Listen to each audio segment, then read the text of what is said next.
السلام علیکم۔ آج ہم امتحان سبق کا خلاصہ کریں گے، تو ہم اہم نکات دیکھتے ہیں۔ امتحان کی صورتیں، لا کلاس کا کورس، الگ کمرے کا مطالبہ، امتحان کی تیاری، کمرہ امتحان، کامیابی کی امید، پرچے کی تقسیم، گارڈ صاحب والد سے پرچے کے سخت ہونے کی شکایت، سفارش بدرجہ اعلیٰ فعل۔ تو یہ تھے سبق کے اہم نکات۔ اب انہی اہم نکات کی مدد سے ہم سبق کا خلاصہ کریں گے۔ تو خلاصہ ہم ایک شعر سے شروع کریں گے۔ نہ ہوئی گر میرے پرچوں سے تسلی نہ سہی، امتحان اور بھی باقی ہیں تو یہ بھی نہ سہی۔ لوگ امتحان سے گھبراتے ہیں، لیکن میرے نزدیک امتحان کی دو ہی صورتیں ہیں، فیل یا پاس۔ میں نے بہت سے دوستوں کو امتحان کے دنوں میں بے قرار دیکھا ہے۔ میں تو ساری عمر امتحان دے سکتا ہوں، لیکن پڑھنے اور یاد کرنے کی شرط کے بغیر۔ میں نے 2 سال میں لا کلاس کا کورس پورا کیا۔ منشی صاحب دوست تھے، اسی وجہ سے حاضری لگ جاتی اور میں دوستوں کے ساتھ ٹہلتا رہتا۔ والد صاحب خوش تھے کہ مجھے پڑھنے کا شوق ہے، اس لیے میں ایک بڑا وکیل بن جاؤں گا۔ 2 سال جلد ہی گزر گئے، امتحان سر پر آ گیا۔ میں نے امتحان کی تیاری کے لیے الگ کمرے کا مطالبہ کیا۔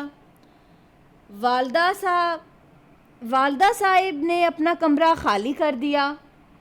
میں رات جلد ہی دروازہ بند کر کے سو جاتا اور گھر والے یہی سمجھتے کہ میں پڑھائی کرنے میں مصروف ہوں۔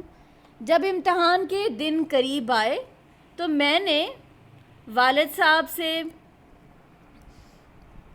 کہا ابھی میری تیاری مکمل نہیں ہوئی، مگر والد صاحب نے کہا تم نے محنت کی ہے، اس لیے امتحان میں شرکت ضرور کرو، کامیابی اور ناکامی تو اللہ کے ہاتھ میں ہے۔ مقررہ دن میں کمرہ امتحان میں پہنچا تو میرے ذہن میں خیال تھا کہ مجھے کمرہ امتحان میں غیبی امداد ملے گی، یعنی کوئی شریف نگران مجھے پرچہ حل کروا دے گا، یا کسی کم حیثیت ملازم کو انعام کا لالچ دے کر اپنا پرچہ ہی کسی دوسرے طالب علم سے تبدیل کروا لوں گا۔ مجھے اپنے بیٹھنے کی جگہ نہیں مل رہی تھی۔ میں نے اس کے بارے میں نگران سے پوچھا تو وہ خود مجھے میری جگہ چھوڑ آیا۔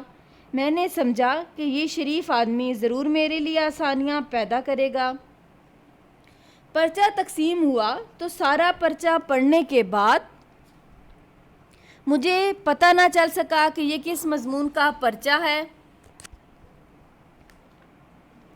میں نے نگران سے پوچھا تو اس نے مجھے کچھ بتائے بغیر عنوان پر انگلی رکھ دی۔ تب معلوم ہوا کہ یہ اصول قانون کا پرچہ ہے۔ میں نے اپنے برابر والے سے پوچھنے کی کوشش کی تو گارڈ صاحب نے کہا جناب اپنے پرچے پر نظر رکھیں۔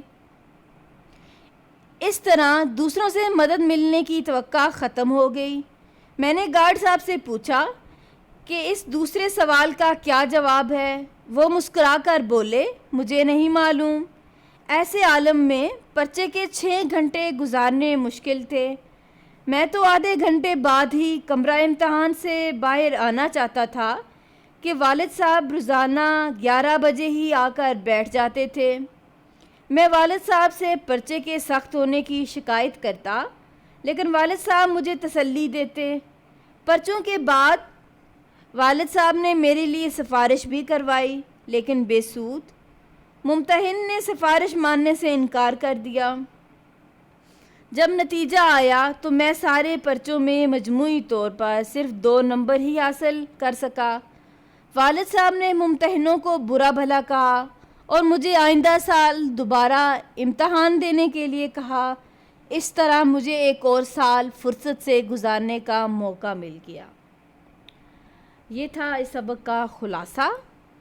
اگر آپ کو ویڈیو پسند آئی ہے تو ویڈیو کو لائک کریں، چینل کو سبسکرائب کریں اور اپنے دوستوں کے ساتھ شیئر کریں. اللہ حافظ.